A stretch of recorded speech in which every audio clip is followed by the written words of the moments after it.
நம்ம Ashwin sweets and snacks export பண்றதுக்கு 7373041434 மற்றும் www.ashwinsweets.com கான்டாக்ட் பண்ணுங்க.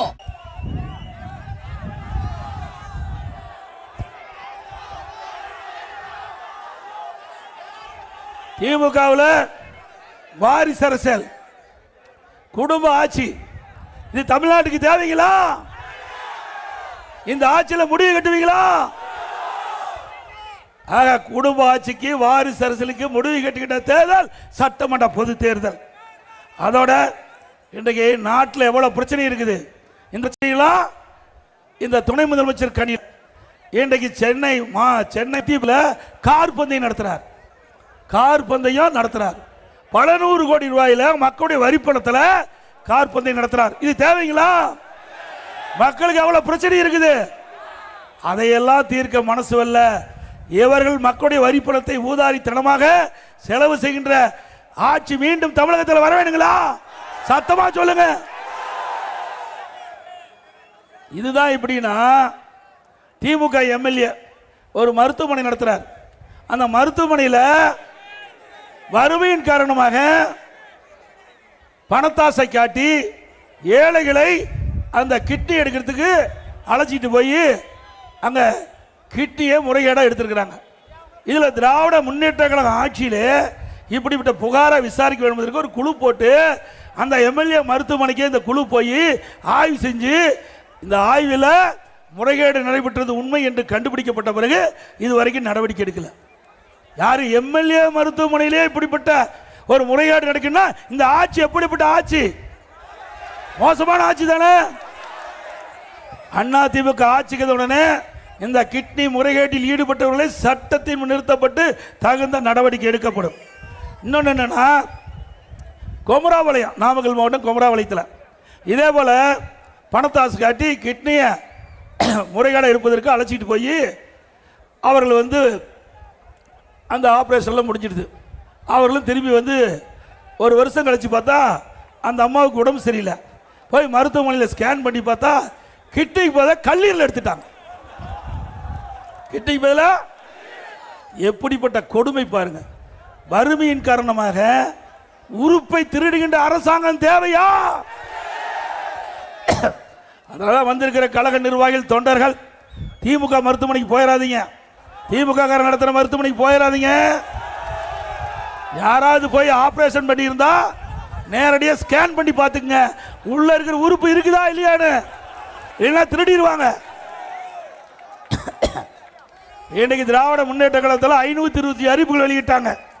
520 அறிவிப்புகளை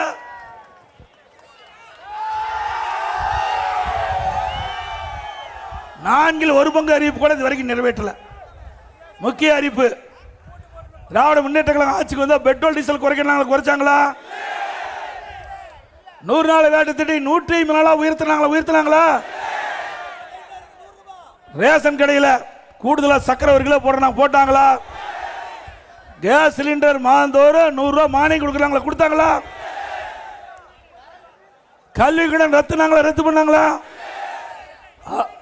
அப்பவே 520 அறிவிப்பு நிறைவேற்ற முடியல. புதுசா இப்போ அறிவிப்பு கொடுத்துட்டார். இதை மக்கள் நம்புவாங்களா? ஒரு வானை சோற்றுக்கு ஒரு சோறு பதம், அப்படிதான் கிராமத்தில் சொல்லுவாங்க. ஒரு அரசாங்கம் வருவதற்கு முன்பு தேர்தல் நேரத்தில் கொடுக்கப்பட்ட வாக்குறுதி நிறைவேற்றிருந்தா மக்கள் நம்புவாங்க. ஏற்கனவே தேர்தல் அறிக்கை தொங்கிட்டு இருக்குது. நிறைய தேர்தல் அறிக்கை நிறைவேற்றல. மக்களை ஏமாற்றி ஆட்சிக்கு வந்துட்டீங்க.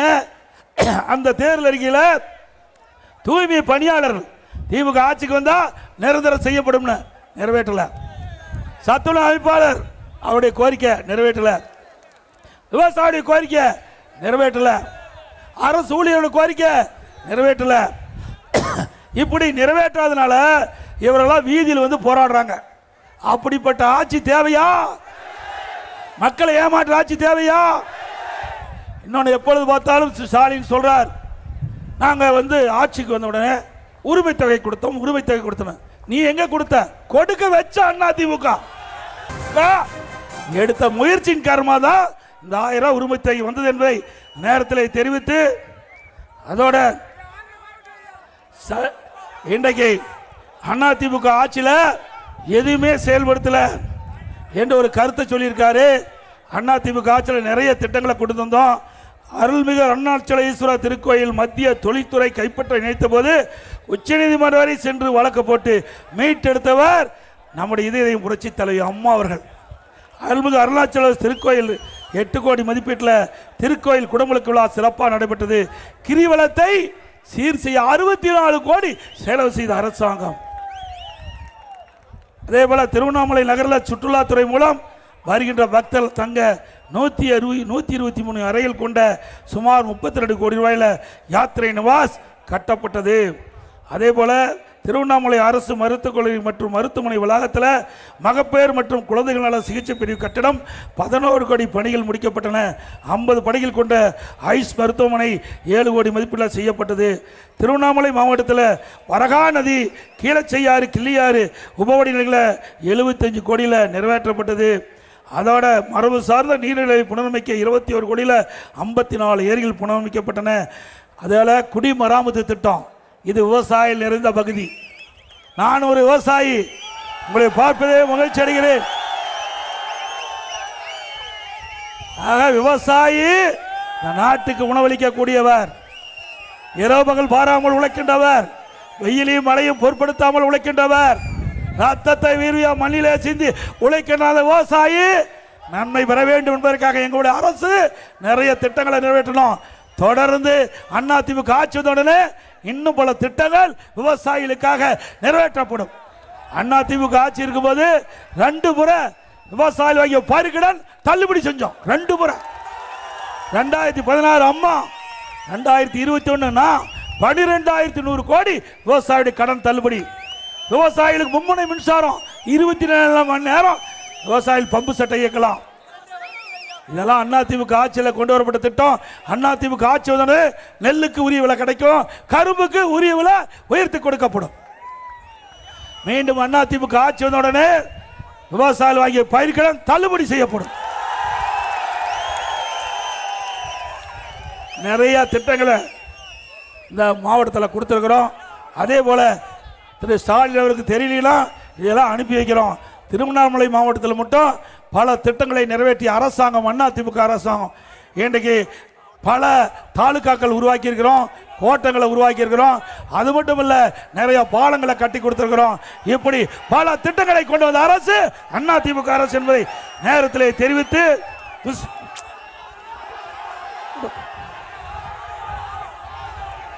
அதிமுக சார்பா பல அறிவிப்புகள் வெளியிட்டோம். அதுல முக்கியமான அறிவிப்பு இன்றைக்கு பார்த்தீங்கன்னா, இது நகராட்சி. இந்த நகராட்சியில் திராவிட முன்னேற்ற கழகம் ஆட்சிக்கு வந்த பிறகு வீட்டு வரி 100% ஏற்றியாச்சு, ஆண்டுக்கு 6% உயர்த்திட்டாங்க. கடை வரி 150% உயர்த்தியாச்சு, ஆண்டுக்கு 6%.